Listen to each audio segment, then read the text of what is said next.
Line Arabian dates. இப்போ அது லயனா டேட்ஸ். Lion premium dates. சுத்தம், சுவை மற்றும் ஆரோக்கியம். நீங்க திரும்பி பேப்பர்ல எழுதி கொடுத்து இன்ஸ்டாகிராம் மூலமா தோத்தம் இவர் ஆட்சிக்கு தொந்தரவு, ஆட்சிக்கெல்லாம் நீங்க தொந்தரவே கொடுக்க முடியாது. நான் இப்பயே சொல்றேன், திமுக தொந்தரவு கொடுத்தாலும் இந்த 5 ஆண்டு நடக்கும். இன்னைக்கும் தாவேகாவுக்கு திமுக தரப்புல இருந்தா உதவி செய்யப்பட்டிருக்கு மறைமுகமா. இத்தனை கவுன்சிலர்ஸ் துரோகம் பண்ணிருக்கான் தெரியுமா திமுகவுக்கு? இங்க சென்னையிலேயே அத்தனை கவுன்சிலர் துரோகம் பண்ணிருக்கான் திமுகவுக்கு. நடிகர் விஷால் அவர்கள் ஒரு ட்வீட் போட்டிருந்தாரு, பள்ளி கல்வித்துறை அமைச்சராக ராஜ்மோகனுக்கு என்ன தகுதி இருக்கு. எனக்கு என்னன்னா, ஒரு நடிகர் எப்படி ஒரு முதலமைச்சரை பார்த்து நீங்க எப்படி ஒரு அமைச்சரை டிசைட் பண்ணுவீங்கன்னு கேட்கிறாரு. அதுவே எனக்கு ஒரு தப்பா தோணுச்சு. இன்னொன்னு தப்பா தோணுல, இவர்களுக்கு ராஜ்மோகன் பிரச்சனையா இல்ல ராஜ்மோகன் கொண்டு இருக்க ஜாதி பிரச்சனையாங்கிறதா இங்க கேள்வி. வேற ஒரு மாநிலத்திலிருந்து வந்து தமிழ் சினிமால உங்களை பயன்படுத்திக்கிட்டு தமிழ் சினிமா நடிகர் சங்கத்திலேயே நீங்க தேர்தலில் வெற்றி பெற்று நடிகர் சங்க தலைவர் ஆகுறீங்கல்ல, உங்களுக்கு என்ன தகுதி இருக்கு? ஓடி போய் திருட்டு விசிட் எல்லாம் பிடிச்சி வீடியோ எல்லாம் போட்டீங்கல்ல, ஜனநாயகன் படம் ரிலீஸ் ஆச்சு, அப்பெல்லாம் நீங்க எங்க போனீங்க? குரலே தரலையே. ஊருக்கு போயிருப்பாரு. வணக்கம் ஏசர்னா. வணக்கம் நிரஞ்சன். நம்ம ஒரு வாரத்துக்கு முன்னாடி ஒரு சர்ச்சை போயிட்டு இருந்தது. விஜய் அவர்கள் பதவி ஏற்கிறதுக்கு முன்னாடி அதிமுக திமுக இணையுது அப்படிங்கிற விஷயம் இப்போ வரைக்கும் இது இருந்துட்டு தான் இருக்கு. யாரு பேசுனாங்க அப்படின்ட்டு திருமாவளவன் அவர்கள் சொல்றாரு, 2 பேரும் பேசுனாங்க, அது வந்து உண்மைதான் அப்படின்னு சொல்றாரு. இன்னைக்கு வந்துட்டு 2 பேரும் பேசல, 3வது ஒரு நபர் வந்து பேசினாங்க, ஒரு புரோக்கர் வந்து பேசினாங்க அப்படிங்கிறாரு. ஏன் இவர் கன்ஃபியூஸ் பண்ணிக்கிட்டு இருக்காரு? பேசுனாங்களா இல்லையா? அந்த செயலை வந்து மறுக்கிறாரா? நடக்கல அப்படிங்கிற மறுக்க நினைக்கிறாரா? அதை இல்ல, அவரு மாற்றி மாற்றி குழப்பமாக பேசுறதுக்கும் ஒரு விதமான காரணங்கள் இருக்கு. ஏன் திருமா மாற்றி மாற்றி குழப்புகிறாருங்கிற ஒரு கேள்வி இருக்கு. திருமாவுக்கு ஒரு பக்கம் தாவேக்கால வந்து நிபந்தனையோட ஆதரவு கொடுத்து அமைச்சரவையில் பங்கு எடுக்கணுங்கிற ஒரு நோக்கம் இருக்கு. அதுக்கு இடையூறாக அதிமுகவும் இருக்கு. இங்க அதுதான் சிக்கல். இப்ப CV சண்முகம் தலைமையிலான அதிமுக ஆதரவு அப்படின்னா, நாங்கள் எங்கள் நிலைப்பாட்டை கம்யூனிஸ்டோட ஆலோசனை செய்து முடிவெடுப்போம்ங்கிறாரு. அப்ப இவர்கள் அமைச்சரவையில இடம்பெறுவதற்கு திருமாவுக்கு சந்தோஷமாக மகிழ்ச்சியாக தான் இருக்கு. அதிமுக வந்துருச்சுன்னா இவங்களோட லெவல் குறைஞ்சிரும்ல. இப்ப நம்ம 2, அவங்க 25, அப்ப தாவேக்கோட முன்னுரிமை யாருக்கு இருக்கும்? அப்ப திருமாவுக்கு அங்க ஒரு கலக்கம் இருக்குங்கிறத தெரியுது, வெளிப்பாடா தெரியுது. ஒரு பக்கம் அப்படி நிபந்தனையோட தாவேக்காவுக்கு ஆதரவுனா திமுகவுக்கு டாட்டா சொல்லிட்டு வந்துடலாம்.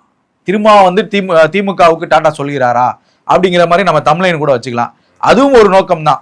இப்போ அவசரப்பட்டு திமுகவுக்கு டாட்டா சொல்லிட்டா அதிமுக சண்முகம் தலைமையிலான அணி அவங்க கைக்கு வந்து தாவேக்காவுக்கு முழுமையான ஆதரவு வந்துருச்சு. ஒருவேளை பொதுச்செயலாளர் செலக்ட் பண்றாங்க, வேலுமணி தான் பொதுச்செயலாளர், அதிமுகவுக்கு அங்க ஜாயின்ட் ஆகுறாங்க அப்படின்னா இவர்களுக்கான பங்கு அந்த முன்னுரிமைங்கிறது குறைஞ்சிரும். அப்ப திரும்பி போய் நம்ம திமுகவில் நிக்க முடியாது இல்ல. ஸோ இதுதான் இந்த முரண்பாடுன்னு நான் நினைக்கிறேன். ஸோ இந்த முரண்பாடுல தான் திருமா வந்து வெளிப்படையா பட்டும் படாமல் இன்னொரு தொலைக்காட்சிக்கு பேட்டி கொடுத்த திருமா அடுத்த பத்திரிகையாளர் சந்திகள்ல டோட்டலா குழப்புறாரு. அப்படிங்கிறப்ப ஒரு சந்தேகத்தை ஏற்படுத்துது. அதான் சொல்லுவாங்கல்ல, எனக்கு என்னமோ அந்த தொலைக்காட்சி கொடுத்த நேர்காணல் தான் உண்மைன்னு தோணுது. உண்மையாதான் இருக்கும். ஏன்னா ஒரு மனதாராக நேர்காணல், ஒருத்தர் 1 to 1 நம்ம 2 பேரும் எப்படி பேசுறோமோ அப்படிதான் பேசுறாங்க. அப்படிங்கிறப்ப சில விஷயங்களை வந்து மனப்பூர்வமாக தான் கருத்துக்களை சொல்ல முடியும். பத்திரிகையாளர் சந்திப்புங்கிறது 10 பத்திரிகையாளர் இருப்பாங்க, டக்கு டக்குன்னு கேள்வி கேட்கிறப்ப அதுல அவங்க வித்தியாசத்தை எதிர்பார்ப்பாங்கல்ல. சோ அந்த டிஃபரெண்ட் இருக்கும். எனக்கு தெரிஞ்சு அதுதான் நீங்க சொல்றதான்னு இருந்தேன், கரெக்ட். சோ அந்த தனியார் தொலைக்காட்சிக்கு கொடுத்த மூத்த பத்திரிகையாளர்கிட்ட ஆசிரியர்கிட்ட பேட்டி கொடுத்தது முழுமையாக திருமா மனநிலையில திருமாவுடைய உண்மையான கருத்துக்களை பேசியிருக்காருன்னு நான் பாக்குறேன். நான் ஆரம்பத்துல சொன்னல இந்த குழப்புகிறாருன்னு சொல்லிட்டு, இதுதான் வித்தியாசம். ஒருவேளை அதிமுக வந்தால் திருமா கம்யூனிஸ்டுகள் பின்வாங்கி திமுக கூட்டணிக்கு தான் நாங்க போகணும். அதுக்காக தான் பத்திரிகையாளர் சந்திப்புல மீண்டும் அழுத்தி சொல்றாரு அவரு, நாங்க திமுக கூட்டணியில தாங்க இருக்கோம், திமுக கூட்டணியில தாங்க. ஒருவேளை அதிமுக வரலன்னா திமுகவுக்கு டாட்டா சொல்லிடுவாங்க, எழுதி வச்சுக்கோங்க, நடக்கும். இது உண்மை. அதிமுக நடக்கும் சர்ச்சைகள் போயிட்டே இருக்கு. ஒரு பொதுக்குழு போடுறதுக்கு வந்து வேலைகள் நடந்துட்டு இருக்கு. என்னன்னா இபிஎஸ்க்கு வந்து அழுத்தம் கொடுத்துக்கிட்டு இருக்காங்க. 100,000 பேருக்கிட்ட வந்து கையெழுத்து வாங்கி வச்சிருக்காரு வேலுமணி அவர்களுடைய குழு. அப்படிங்கும் போது ஒரு பொதுக்குழு போட்டு திரும்ப அந்த பொதுச் செயலாளருக்கான போட்டி நடக்குமா, ஒரு ஜெயிப்பாரா, அப்படிதான் விஷயம் நடக்க போகுதா? யாரு ஜெயிப்பாரான்னு கேக்குறீங்க? வேலுமணியா, எடப்பாடியா? இல்ல, பொதுக்குழுக்கு வந்து 5இல் 2 பங்கு வந்து விஜயபாஸ்கர், வேலுமணி, CV சண்முகம் அணிக்கிட்ட இருக்கு. மீதி 3 பங்கு இருக்குல்ல, அது எடப்பாடி அணிக்கிட்ட இருக்கா? அதை உறுதி செய்யணும். இல்ல அங்க 2 இங்க 2 நடுநிலையா இருப்பாங்கல்ல, அந்த ஒரு பங்கினர் யாருக்கு வாக்களிக்க போறாங்க அப்படிங்கிற ஒரு கேள்வி இருக்கு. இந்த பொதுக்குழு முதல்ல நடக்குமாங்கிற இன்னொரு கேள்வி இருக்கு. ஏன்னா எனக்கு தெரிஞ்சு CV சண்முகம், SP வேலுமணியுடைய இந்த ரொம்ப ஆர்வமிக்க இந்த பொதுக்குழு கூட்டுறதை பார்த்தா ஒருவேளை அதிமுகவை கைப்பற்றி அமைச்சரவையில இந்த கடந்த அடுத்த 4 ஆண்டுகளாவது அந்த பதவியை சுவைக்க வேணும்னு அவங்க ஆசைப்படுறாங்க. பொதுக்குழுவை இழுத்தடிக்கிறத வேலையின் மூலமா எடப்பாடி என்ன நினைக்கிறாரு அப்படின்னா, அதிமுகவை தன்வசமே பண்ணிக்கலாம், 4 வருஷம் நம்ம ஓட்டியாச்சு, அப்ப இன்னும் நம்மளை நம்புவாங்க ஒரு தலைவரா அப்படிங்கிறது எடப்பாடியோட ஒரு ஸ்ட்ராட்டஜி, ஒரு பிளானா இருக்கும். டெல்லியோட உதவி கிடைச்சுக்கிட்டே இருக்கும் இந்த 5 ஆண்டுகள் அவருக்குங்கிற ஒரு ஒரு ஒரு ஆசை இருக்கு. சோ இதுதான் நடக்குது நிரஞ்சன். அப்ப CV சண்முகம் பொதுக்குழுவை கூட்டணும் அப்படிங்கிறது அவங்களுடைய தரப்பு. கூட்ட வேண்டாம், என்னை மீறி என்னோட உத்தரவு வரும் வரை நீங்கள் யாரும் கையெழுத்து போட்டுறாதீங்க, வேலுமணி கேட்டா கையெழுத்து போட்டுறாதீங்க, சண்முகம் கேட்டா கையெழுத்து போட்டுறாதீங்க, பொதுக்குழுக்கு தயாராக வேணாம்னு எடப்பாடி சொல்றாரு. அப்ப இங்க ஒரு விஷயம் நமக்கு தெரியுது. அப்ப ஆதரவு பெரும்பான்மையாக எடப்பாடிக்கு எதிராக உள்ள இருக்குங்கிறது கிளியரா தெரியுது நிரஞ்சன். எஸ், ஒரு விஷயம் என்னன்னா, ஸ்டாலின் அவர்கள் வந்து இன்னுமே ஏத்துக்க மாட்டாரு. தோல்வியேற்றதுக்கு நம்ம தான் காரணம், மக்கள் மாற்றத்தை விரும்புறாரு அப்படிங்கறதுக்கு வந்து ஏத்துக்க மாட்டாங்க. மக்கள் வந்து மாத்தி போட்டாங்க, நாங்க வந்து 2024 தேர்தல் முடிஞ்ச பிறகே வந்து எல்லா வேலையும் ஆரம்பிச்சிட்டோம். எனக்கு சிரிப்பா தான் வருது. ஒரே நிமிஷம், ஒன்றிணைவம்பா, இந்த பூத் கமிட்டி மாநாடு, எல்லா மாநாடு போட்டு நாங்க செட் பண்ணி வச்சுட்டோம். ஒருத்தர் வந்தாங்க, சோசியல் மீடியா இன்ஃபுளுன்ஸ்னால ஜெயிச்சுட்டாங்க, உங்க குழந்தைங்களை வந்து பாத்துக்குவாங்க பெற்றோர்கள், குழந்தைங்களை யூஸ் பண்ணி இன்ஸ்டாகிராம் மூலியமா நீங்க ஆட்சியை பிடிச்சிருக்கீங்க, ஏன் ஏத்துக்கிறதுக்கான பக்குவம் வரவே மாட்டேங்குது, எதனால? விஜய் வந்து பிடிச்சிட்டாருன்னு ஒரு ஆதங்கமா? முதல்ல வந்து இந்த மாதிரி முதல்வருக்கு பேச சொல்றதே, இந்த மாதிரி பேசுங்கன்னு பேச வைக்கிறாங்கல்ல, அதே ஒரு மிகப்பெரிய தவறுன்னு நான் சொல்றேன். தோல்வி முடிஞ்சிருச்சு, ஏத்துக்கோங்க. இந்த 5 ஆண்டு காலம் நீங்க குழுவா போட்டீங்கல்ல, இத்தனை பத்திரிகையாளர்களை சந்திக்கிறீங்கல்ல, இத்தனை மீடியால வரக்கூடிய கருத்துக்களை பாத்தீங்கல்ல, எல்லாம் ஒற்றை கருத்துல இருக்கான், சேகர் பாபு நீக்கணும்னு சொல்லிட்டு. அதை பண்ணுங்க ஓகேவா? உங்களுக்கு நான் இன்னொரு முக்கியமான விஷயம் சொல்றேன். சென்னை யாரு பார்த்துப்பா சேகர் பாபு தூக்கிட்டா? ஆள் இருக்கு நிரஞ்சன், அதெல்லாம் கட்சியில எல்லாம் நிர்வாகிகள் இருக்காங்க. இளைஞர்களுக்கு வாய்ப்பு கொடுங்க. நீங்க மண்டல ரீதியா திமுகல இளைஞர்களுக்கு வாய்ப்பு போடுங்க. இப்போ கோவையில செந்தில் பாலாஜியை போட்டிருக்கீங்களா, அவர் வயதுக்கு ஏற்ற போல ஆட்களை போடுங்க. நீங்க செந்தில் பாலாஜி மண்டல பொறுப்பாளராக போடுங்க, துணை பொறுப்பாளர் இன்னும் சின்ன பையனை போடுங்க. செந்தில் பாலாஜி வட்டாரத்துல கிடையாது, அடிப்படையில இருந்து வந்திருப்பாங்க, அவனை போடணும்னு நான் சொல்றேன். அதே போல சென்னையில நீங்க சேகர் பாபு நீக்கிறீங்க, அதுக்கு யாரு? கார்த்திக் மோகன் கரெக்டா இருப்பார்ல, கார்த்திக் மோகன் பொறுப்பு கொடுங்க. அந்த மாதிரி நீங்க மண்டல ரீதியா ஒரு பொறுப்பாளரை போடுங்க. மாவட்ட செயலாளர் கண்காணிக்க ஒரு குழுவை போடுங்க. இப்ப இருக்கிற சட்டமன்ற உறுப்பினர்களை கண்காணிக்க ஒரு குழுவை போடுங்க. ஏன் இதெல்லாம் செய்ய மாட்டீங்க? வெறும் இன்ஸ்டாகிராம் மத்தியெல்லாம் வாய்ப்பு கிடையாது நிரஞ்சன். நீங்க மக்களுக்கு நலத்திட்டங்கள் பண்ணிருக்கீங்களா? ஆமா பண்ணிருக்கீங்க. சேவைகள் பண்ணிருக்கீங்களா? பண்ணிருக்கீங்க. அதே இடத்துல உங்களுக்கு ஒரு டிராபேக் இருக்கு. அந்த டிராபேக்கை தான் அவங்க பாயிண்டா யூஸ் பண்ணிருக்காங்க. யாரு? தாவேகா ஸ்ட்ராட்டஜியா யூஸ் பண்ணிருக்காங்க. அந்த இடம் நீங்க எது தவறுனீங்க, அதை தயவு செஞ்சு அதை மட்டும் பாருங்க. திரும்பி நீங்க இன்ஸ்டாகிராம்னு போறதுனால எந்தவித பலனும் கிடையாது. நீங்க சொல்லுவீங்களா எந்த பலனும் கிடையாது, பயனும் இல்லைன்ட்டு, அந்த மாதிரிதான் உங்களுக்கு திமுகவுக்கு எந்த பலனும் கிடையாது. தயவு செஞ்சு முன்னாள் முதல்வர், எல்லாம் தெரிந்தவர், முதல்வராக இருந்தவர், மேயராக இருந்தவர், நம்ம அறிவுரை சொல்ற அளவுல இல்ல. ஆனா எங்களுடைய கருத்துக்களை ஏத்துக்கோங்கன்னு நான் சொல்ல வரேன். நான் சொன்ன மாதிரி நீங்க குழுக்களை போடுங்க. குழு வந்து இப்ப நீங்க விசாரிக்கிறனால இந்த குழு வந்து ஆர்கானிக்கா சொல்ல போறாங்களா? இல்ல, நீங்க வந்து சாதகமா சொல்லுவாங்க. ஆமா, சாதகமா சொல்லுவாங்க. நேருக்கு ஆப்போசிட்டா யாராவது சொல்ல முடியாது. நேருக்கு அன்பில் மகேஷ்க்கு பிரச்சனை ஓடுதுன்னு பல நாளா சொல்லிட்டு இருந்தாங்க. திருவள்ளூர்ல அன்பில் மகேஷ் நிக்க மாட்டாரு, வேற எங்கேயும் நிக்க போறாருன்னு கருத்துலாம் சொல்லிட்டு இருந்தாங்கல்ல. இப்ப இவ்வளவு விஷயங்கள் உள்ள நடந்திருக்குல்ல, இது வெளிப்படையா ஊடகத்திலயும் வந்திருக்கு, டிஜிட்டல்லயும் வந்திருக்கு. அப்பெல்லாம் நீங்க நடவடிக்கை எடுக்காம தோல்விக்கு அப்புறம் ஒரு குழு அமைச்சு அதை பாக்குறதுங்கிறது சரி வராது. நீங்க டைரக்டா உங்க கண்ட்ரோல் எடுங்க. ஒரு வயதான ஒரு மூத்த அரசியல் ஒரு ஆளை போடுங்க, அடுத்து வரக்கூடிய இளைஞர்களை ஒரு ஆளை போடுங்க. அந்த மாதிரி நீங்க கண்டினியூவா இந்த பீரியட் நீங்க பண்ணீங்கன்னா போதுமானது. பெண் நிறுவனத்தை நம்பவே நம்பாதீங்க. மெயினா நான் சொல்றேன், உங்க தலைமையில திமுக தலைமையில இருக்க விங்க பலப்படுத்துங்க. டெய்லி மீட்டிங் போடுங்க. பூத் கமிட்டில என்னப்பா நடந்துச்சு, பூத் கமிட்டி பூத்ல யார் யார் உட்காந்து எல்லாத்தையும் கூப்பிடுங்க. ஒரு மாவட்டமா கூப்பிடுங்க. இன்னைக்கு உங்களுக்கு ஓய்வு தான், நீங்க அழகா கூப்பிடுங்க. ஒரு மாவட்டமா கூப்பிட்டு ஒரு மாவட்ட செயலாளரை கூப்பிட்டு எந்தெந்த பூத்துல போட்டீங்க, எங்க தோல்வி அடைஞ்சீங்க, அவங்களாம் கூப்பிட்டு அறிவாலயத்துல உட்கார வச்சு பேசுங்க. மீண்டும் கிளை செயலாளர், வட்ட செயலாளர் பேசுங்க. வட்ட செயலாளர் தனித்தனியா 1 to 1 உட்காருவாரா அப்படிங்கிற ஒரு கேள்வி இருக்கு ஸ்டாலின் கிட்ட. 1 to 1 உட்காரணும், அவரு உட்கார்ந்து கருத்துக்களை கேட்கணும். அதுதான் கரெக்டானது. நீங்க திரும்பி பேப்பர்ல எழுதி கொடுத்து இன்ஸ்டாகிராம் மூலமா தோத்தம், இவர் ஆட்சிக்கு தொந்தரவு, ஆட்சிக்கெல்லாம் நீங்க தொந்தரவே கொடுக்க முடியாது. நான் இப்பயே சொல்றேன், திமுக தொந்தரவு கொடுத்தாலும் இந்த 5 ஆண்டு நடக்கும், மாற்று கருத்தே கிடையாது. எழுதி வச்சுக்கோங்க. நான் சொல்றேன், திமுக தொந்தரவு இல்ல கொடுத்தாலும் ஏத்துக்க முடியல அப்படிங்கறது தான் இவங்களுக்கு ஏத்துக்க முடியாது நிரஞ்சன். யாராலையும் ஆட்சிங்கிறாங்க, குழந்தைகளை வச்சு பண்ணுன்னு சிஎம் சொல்றாரு. ஆனா இவருதான் வந்து அந்த சின்ன பசங்களோட போயிட்டு ஹாய் நான் உங்களுக்கு வளர்த்து விட்டது யாருங்க? இவங்க தான் பண்ணாங்க. வளர்த்து விட்டது யாருங்க? நான் இன்னொரு முக்கியமான விஷயம் சொல்றேன். ஒரு பத்திரிகையாளர்னு சொல்லக்கூடிய ஒரு நபர், யூடியூபர் சிறையில இருக்காரு. நான் ரொம்ப முக்கியமான விஷயம், நீங்க இதை களை எடுத்தீங்களா? திமுக ஒரு ஹைலி கான்பிடென்சியலான ஒரு மேட்டர், முதலமைச்சருக்கு தெரிஞ்சது, துறை செயலாளருக்கு தெரிஞ்சது, இயக்குநர்களுக்கு தெரிஞ்ச ஒரு விஷயத்த அசால்ட்டா ஒரு யூடியூப்ல உட்காந்து அவர் எப்படி பேசுவாரு? எப்படி பேசுவாரு? உங்களை சந்திச்சேன், சபரீசனை சந்திச்சேன், உதயநிதி சந்திச்சேன்னு அந்த யூடியூபர் பேசினார்ல, அதுக்கு மறுப்பு தெரிவிச்சீங்களா நீங்க? எப்படிங்க உங்களுக்கு ஒரு ரகசிய கோப்பு இருக்கு, ரகசிய காப்பு மீட்டிங்ல பேசக்கூடிய விஷயத்த ஒரு யூடியூபர் உட்காந்து பேசுறான். நீங்க யாருக்கிட்ட அக்ரிமெண்ட் போடுறீங்க சொல்றான் அவன். நான் கேட்கற கரெக்ட் தானே? அப்போ நீங்க வந்து என்ன பண்ணிருக்கணும்? களை எடுத்திருக்கணும். யார் அந்த கருப்பாடு? திமுக இருக்கக்கூடிய கருப்பாடு யாரு? அரசியல் இருந்த கருப்பாடு யாரு சொல்லுங்க. இன்னைக்கும் தாவேகாவுக்கு திமுக தரப்புல இருந்தா உதவி செய்யப்பட்டிருக்கு மறைமுகமா. அதை கண்டுபிடிங்க. அது உங்களுக்கு நெருக்கமானவர் தான், நான் சொல்லணும் அவசியம் கிடையாது. உங்களுக்கு நெருக்கமான ஒரு நபர்கள் யார் யாரு தாவேகாவுக்கு உதவி செஞ்சா இந்த தேர்தல்ல, அது அவர்களுக்கும் தெரியும். தைரியம் இருந்தா அவங்களை ராஜினாமா பண்ணி இது கட்சியில இருந்து தூக்குங்க, அடிப்படை உறுப்பினர்ல இருந்து. சீரியஸா சொல்றேன்னா, இவ்வளவு தப்பு பண்ணிட்டு நீங்க திரும்பி ஏத்துக்க முடியலங்கிறது நகைச்சுவையா தான் இருக்குன்னா, நான் திருப்பியுமே அதை தான் சொல்றேன். தாவேகாவுக்கு ஆட்சி பிடித்த அவர்களுக்கு ஆட்சியை நிலைநாட்ட அவர்களுக்கு தெரியும், ஸ்ட்ராட்டஜி தெரியும். நீங்க இப்ப என்னன்னா சொன்னாலும் திருப்பி அடிச்சுக்கிட்டே தான் இருப்பாங்க அவங்க. அதுக்கான பலமான ஒரு கட்சியா அவங்கள மாத்திக்கோங்க தான் நான் சொல்ல வரேன். மாத்துங்க. ஒரு நிறுவனத்தை நம்பி, அதிகாரிகளை நம்பி நீங்க செயல்படாதீங்க. உங்க கண்ட்ரோல்ல போடுங்க. ஒரு மாவட்ட செயல கண்காணிங்க. எத்தனை கவுன்சிலர்ஸ் துரோகம் பண்ணிருக்கான் தெரியுமா திமுகவுக்கு? இங்க சென்னையிலேயே அத்தனை கவுன்சிலர் துரோகம் பண்ணிருக்கான் திமுகவுக்கு. உண்மையாப்பா? விரக்தியில ஒரு தாவேகா நிர்வாகி மேல சட்டம் ஒழுங்கு பிரச்சனை இருக்கு. உங்க ஆட்சி இருக்கிறப்ப அவன் மேல எஃப்ஐஆர் போட்டு ஏன் உள்ள தள்ளல? நீங்க தாவேகால சொல்றேன்னா இருந்துச்சுப்பா. இது நம்ம யாருக்கும் ஆதரவுலாம் கிடையாது. விமர்சனம் தான், ஆதரவுனா ஆதரவு தான். அந்த நீங்க இருந்துச்சு, உங்களோட குறைகளை தான் நான் சுட்டி காட்டுறேன். அப்ப அந்த கவுன்சிலர் நடவடிக்கை எடுத்து அவருக்கு ஒரு எஃப்ஐஆர் போட்டிருந்தானா அந்த வார்டு பகுதி உங்களுக்கு திமுக வாக்கு கிடைச்சிருக்கும்ல.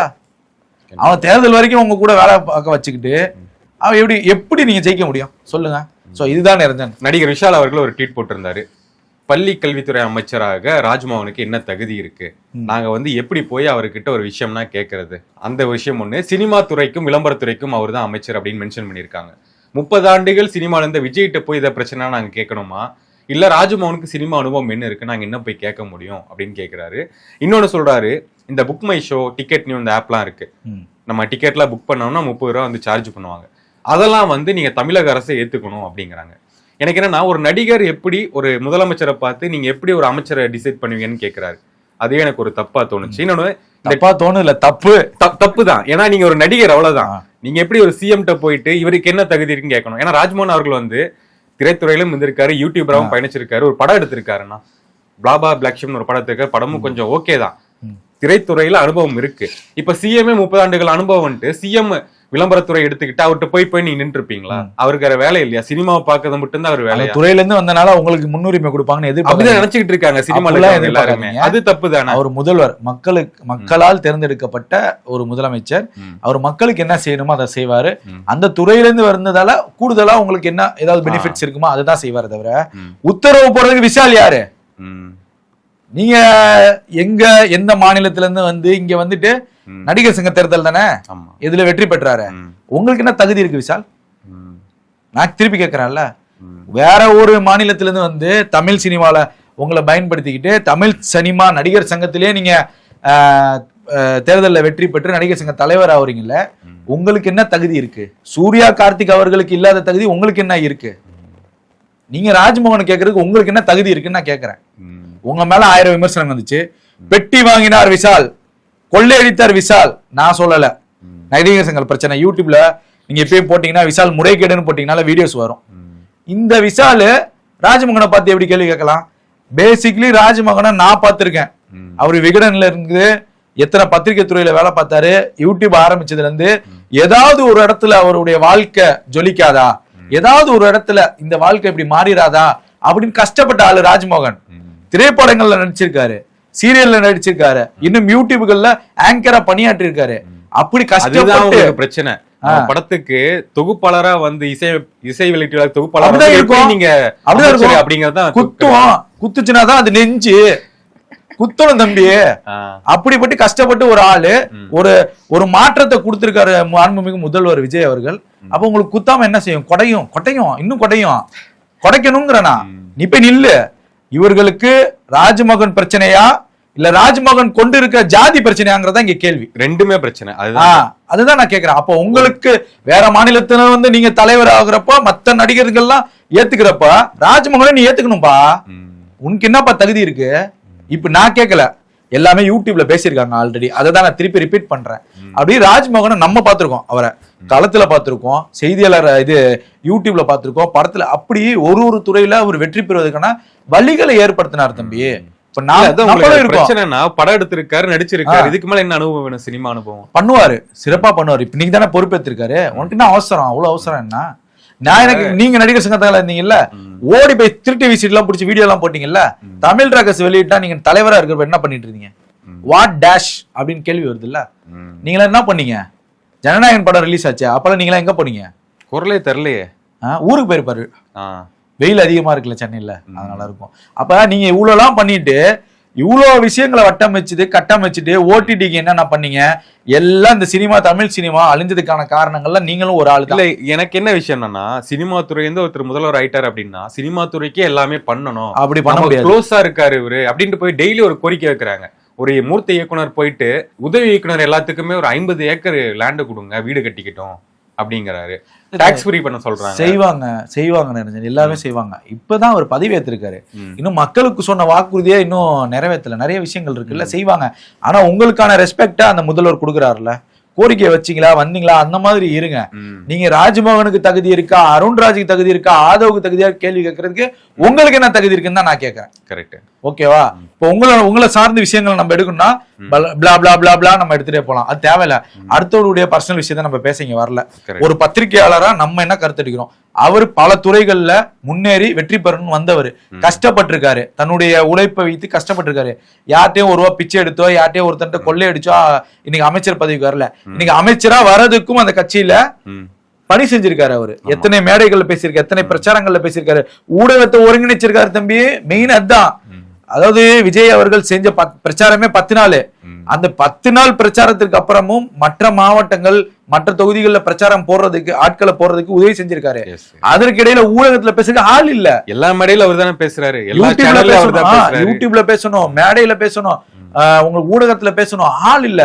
இதெல்லாம் கட்டமைச்சுதான் அவர் அமைச்சர். நீ அப்பேற்பட்ட நபரை நீ எப்படி சொல்லலாம் தகுதி இருக்குன்னு சொல்லிட்டு? அது ரொம்ப தப்பு. விஷால் திருத்திக்கணும், மன்னிப்பு கேட்கணும் விஷால். கண்டிப்பா. எனக்கு ஒரு சின்ன இதுதானா, இவங்க எல்லாம் சும்மா இருந்தாலே சிஎம் சாருக்கே ஒரு மைண்ட் வாய்ஸ்ல இருக்கும், நம்ம இருந்த துறை நம்ம பார்த்து நல்லா பண்ணணும் அப்படின்னு கண்டிப்பா இருக்கும். பண்ணுவாரு. ஃப்ரீயா விட்டாலே அவர் எல்லாமே பண்ணிடுவாரு. முதல் மக்கள் தான். இன்னைக்கு ஒரு பெரிய 50-70 ஆண்டு திராவிட கட்சிகளை க்ளோஸ் பண்ணி உட்கார வச்சிருக்காங்க. அப்படிப்பட்ட மக்களுக்காக அவர் முன்னுரிமை கொடுத்துதான் இரண்டாவது அவங்களுக்கு கொடுப்பாங்க. துறை சார்ந்து ராஜ்மோகன் போட்டிருக்காங்களா, இதே ராஜ்மோகனை விஷால் பாராட்டுவார். எழுதி வச்சுக்கோங்க, நான் சொல்றேன். இதே ராஜ்மோகனை ஜாதி ரீதியாக நினைக்கக்கூடிய மற்ற யார் நினைக்கிறாங்களோ எனக்கு தெரியாது, ஆனா இது ஒரு டாக் போகுது. அப்படி நினைக்க அவர்களே பாராட்டக்கூடிய அளவுக்கு ராஜ்மோகனுடைய பணி இருக்குங்கிறத நான் சொல்லி முடிக்கிறேன். தாவேக்கானுடைய ஆட்சி 10 நாட்கள் கிட்ட ஆச்சு. ஓகே, சிறப்பா போயிட்டு இருக்கு, நிறைய திட்டங்கள் கையெழுத்து போட்டிருக்காரு. சட்ட ஒழுங்கு பிரச்சனையும் அதிகமாயிட்டே இருக்கு. இதே நீங்க திமுக இல்லையா அப்படின்னு வந்து யாரும் கேட்கக்கூடாது. திமுகலையும் இருந்தது, இந்த 10 நாளும் இருந்துகிட்டே இருக்கு. என்ன பண்ணலாம்? அதாவது இதுதான் நினைச்சேன்னப்பா, இவங்களால ஏத்துக்க முடியலன்னு சொல்லிட்டு இருக்காங்கல்ல. இது ரெகுலரா நடக்கக்கூடிய லா அண்ட் ஆர்டர் இஷ்யூங்கிறது யாருனாலையும் தடுக்க முடியாது, இயற்கை. இன்னைக்கு திருச்சியில ஐஜி அலுவலகத்துக்கு வெளியவே ஒரு பெண்மணியை தூக்கி கல்லால அடிக்கிறான் அப்படின்னா அது வந்து ரெகுலர் இன்சிடென்ட். ஒரு அரசா இல்ல காவல்துறையோட மெத்தன போக்கிலே நடக்கக்கூடிய விஷயங்கள் கிடையாது. சட்டம் அந்த தண்டனைகள் இருக்குல்ல, அது வலிமையாக்கப்பட வேண்டும். ஸோ மாண்புமிகு முதல்வர் அவர்கள் இந்த தண்டனைகள்ல கொஞ்சம் கவனம் செலுத்தி இந்த குற்றம் இனி நடக்காம இருக்கிறதுக்கு என்ன சட்டங்கள் வகுக்க வேண்டும்ங்கிறத வெளியிடணும். ஒருத்தன் சிறுமியை கற்பழிச்சிட்டானா அரபு நாடுகள் போல ஒரு வாரத்துல முடிவெடுக்கக்கூடிய கொண்டு வாங்க அந்த ஸ்கீமை. எத்தனை கொலைகள் நடக்காம, விபச்சாரம் நடக்காம இருக்குதாங்க மட்டும் பாருங்க. ஸோ இது ரெகுலரா நடக்கக்கூடிய விஷயங்களை வந்து இதே தான் திமுக செய்த தவறும். இதை தவிர தாவேக்கா செஞ்சிடக்கூடாதுன்னு நான் ஆசைப்படுறேன். உங்களை மக்கள் தேர்ந்தெடுத்திருக்காங்க, ஒரு மாற்றத்தை விரும்புறாங்க அப்படின்னா சிறுமியை ஆதாரபூர்வமாக சிறுமியை கற்பழித்தவன் இவன் தான் அப்படின்னா சட்டத்தை தமிழ்நாடு அரசு சட்ட முறைப்படி எல்லாத்தையும் மாத்திட்டு சட்டத்திட்டங்களை மாத்திட்டு நீதிபதியின் முன்னிலையில உடனே நீங்க அவனை தூக்குல போடுங்க. ஆயுத தண்டனை கிடையாது, தூக்குல போடுங்க. அடுத்த ஒரு சின்ன பொண்ணுகிட்ட எவனாவது போவானா? நான் கேட்கறது அதான். அந்த மாதிரி பண்ணுங்க. இன்னைக்கு ஐஜி அலுவலகத்துக்கு முன்னாடி வெளியே ஒருத்தர் நிக்கிறான்ல, சிங்கப்பெண் படை எங்க போச்சுன்னு எல்லாம் விமர்சனம் வைக்கிறாங்கல்ல, எங்க போச்சு? எப்படி அவன சிங்கப்பெண் அதிரடி படைய எப்படி திட்டம் செயல்படுத்திருக்கீங்க? ஒரு 6 ஹவருக்கு ஒரு ஷிஃப்ட் டியூட்டி கணக்குல எல்லாம் நீங்க போட்டுக்கணும். அந்த சிங்கப்பெண்ணுக்கு நீங்க இன்னொரு பர்மிஷன் சேர்த்து பண்ணிருக்கணும். உங்களுடைய பாதுகாப்பு முக்கியம் பெண்களுக்கு. யாரே போலீஸ் பெண்களுக்கே சொல்றேன். அப்படி இருந்தா நீங்க துப்பாக்கி சூடு நடத்துங்கன்னு ஒரு ஆர்டர் உத்தரவு கொடுத்துருக்கணும். அப்ப அங்க அவன் கல்லெடுத்து அந்த பொம்பளை பிள்ளை அடிச்சிருப்பான? அவன் கரெக்ட் தான் நான் சொல்றது. அந்த பெண்களுக்கும் பாதுகாப்பு வேணும்ல. அந்த பெண்கள் இன்னொரு ஆண் போலீஸ் எதிர்பார்க்க கூடாது. அங்க ஒரு சட்டத்தை அமல்படுத்துங்க. ஒரு குண்டால் எதிரியை வீழ்த்துறதுக்கு சட்டம் வகுத்து கொடுங்க சிங்கப்பெண்ணுக்கு. அந்த சிங்கப்பெண் ஜீப்பா பார்த்தாலே ஓடுவான், ஒண்ணு கட்சியிலே ஓடுவான் பேண்ட்ல. அப்படி கொண்டு வரணும்னு நான் சொல்றேன். பண்ணதுல ரைட்டு, அடிஷ்னலா இன்னும் கொஞ்சம் செய்யுங்கன்னு தான் நான் சொல்ல வரேன். சோ அப்பெல்லாம் செஞ்சா நல்லா இருக்கும். இந்த சட்டம் ஒழுங்கு பிரச்சனைங்கிறது முதல்ல வந்த உடனே ஏதோ ஒரு குறைய சொன்னாங்களே நினைச்சேன். அந்த குறை உங்களுக்கும் தெரியும். திமுக அரசு மேல பொறுப்பு டிஜிபி பேசுனீங்கல்ல, அந்த தப்ப திரும்பி பண்ணாதீங்க சிஎம் விஜய் சார். எனக்கு தெரிஞ்சு தயவு செஞ்சு அது போடாததும் ஒரு முக்கியமான ரீசன். முதல்ல வந்த உடனே டிஜிபி போட்டிருந்தால் ரொம்ப மகிழ்ச்சியா இருந்திருக்கும். சென்னை சிட்டி கமிஷனரா மாத்திருக்காங்க. சோ சென்னை சிட்டி கமிஷனர் அவரையும் போடணும். அதே போல மாவட்ட எஸ்பிகள் உங்களுடைய பரிந்துரைக்காக வெயிட் பண்ணாதீங்க. சட்டம் ஒழுங்கு பிரச்சனை ரொம்ப போயிட்டு இருக்கு. தூத்துக்குடியில ஆணவ கொலை மறுபடியும் நடந்திருக்கு. அப்ப நீங்க தூத்துக்குடியில ஒரு எஸ்பியை போடுங்க. எல்லா மாவட்டங்களையும் எஸ்பியை உடனே அமல்படுத்துங்க. ஏசி டிசியை மாத்துங்க, ஏடிஎஸ்பியை மாத்துங்க, ஏஎஸ்பியை மாத்துங்க. எல்லாத்தையும் நீங்க மாத்தி உடனே இதுல நீங்க கவனம் செலுத்துங்க. சட்டம் ஒழுங்குல கோட்டை விட்டீங்கன்னா ஆட்சி கவுந்துரும். எழுதி வச்சுக்கோங்க, நான் சொல்றேன் நடக்கும். சட்டம் ஒழுங்குல கையை வச்சுட்டாங்கன்னா முடிஞ்சிடும். அதனால சட்டம் ஒழுங்கா கவனம் செலுத்தணும் முதல்வர் அவர்கள். அது என்னோட கோரிக்கையா பாக்குறேன். இந்த 10 நாட்கள்ல இவ்வளவு சம்பவங்களுக்கு ரொம்ப ரொம்ப ரொம்ப மோசமான லேண்ட் ஆர்டர் இஷ்யூ. பட் இவங்க ஒரு வருஷம் ஆகி இது நடந்திருந்தா நம்ம இன்னும் நிறைய குறைகள் சொல்லலாம். கத்துப்பாங்க. ஏன்னா இப்பதான் அமைச்சர்கள் இலாக்கெல்லாம் ஒதுக்கி இருக்காங்க. ஆனா இன்னும் கொஞ்சம் கூடுதல் கவனம் செலுத்துங்க. நீங்க 5 மணி வரைக்கும் வேலை செய்றீங்க, இன்னும் 2 மணி நேரம் எக்ஸ்ட்ரா எடுத்துக்கிட்டு உடனே காவல்துறை யார் டிஜிபி போடலாம், யார் கமிஷனர் போடலாம், யார் எஸ்பி போடலாம், உடனே உத்தரவு போடுங்க. ஏற்கனவே இப்ப இந்த கொலைகள் இந்த சம்பவங்கள் எல்லாம் யார் குற்றவாளிகள அடுத்து உங்க சட்ட அரசு இதெல்லாம் மாத்துங்க, தண்டனைகளை மாத்துங்கிறத என்னுடைய கோரிக்கையை வைக்கிறேன். அப்படி மாத்தினீங்கன்னா மக்கள் எதிர்பார்த்த மாற்றம் உங்களிடம் இருக்கும். பேசின விஷயங்கள் மக்கள்கிட்ட போய் சேரணும் நினைக்கிறேன். விமர்சனம் இருந்துச்சுன்னா கீழே கமெண்ட் பாக்ஸ்ல போடுங்க, நம்ம பேசலாம். ஆபாசம் வந்துட்டாதீங்க.